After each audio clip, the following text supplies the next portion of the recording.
California has some of the highest housing costs in the country. The median home price is now many multiples what the median household income earns, so the typical California family doesn't have a path to homeownership. And that's why we have a crisis. California has overregulated the housing market for decades, and now we have a significant shortage. You guys have passed a number of laws. We have the ADU laws and the SB 9 and different kinds of laws that will increase the density. Some people might argue that this is becoming too much and it will change the character of our neighborhoods. If you look at what SB 9 does, where it applies, most of where it applies are existing commercial areas and existing multifamily areas.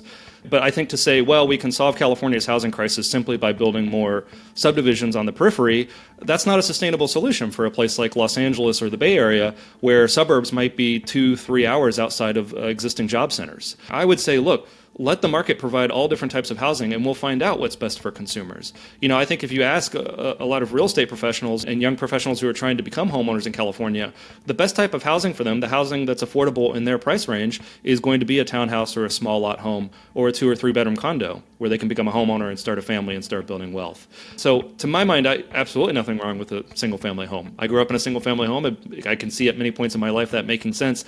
But it doesn't make sense for government regulations to say that's the only form of housing that we're going to allow. Some reasonable amount of housing along these transit areas. Can you tell us the details? This is a really limited geography of California. This is, I think, something on the order of 2 or 3% of California, mostly clustered in extremely high-cost places like Los Angeles and San Francisco.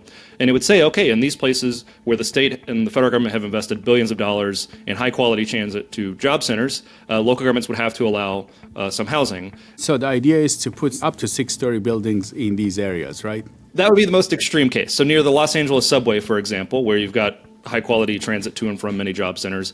Yeah, within a reasonable distance of that, a quarter mile of that, local jurisdictions will be required to allow mid-rise housing, 4 or 5 stories of apartments over shops. The vast majority of these areas that are covered are commercial areas, or they're areas that already have apartments, but there are some parts of the state where significant investments have been made in extremely high-quality transit, and local zoning regulations continue to make it illegal to build anything other than a single-family home. I think the only unacceptable response here is what cities offer up today, which is, well, we don't have the infrastructure, we haven't really done the analysis, and no, we're not going to scale up the infrastructure if we do need to increase it. To my mind, that's just not an acceptable answer. It's an answer that forces many Californians to have to leave for other states, and we all know that the harm that causes. If you're not a subscriber yet, make sure to subscribe to our channel so that we can update you with the trends and issues that are going on in California.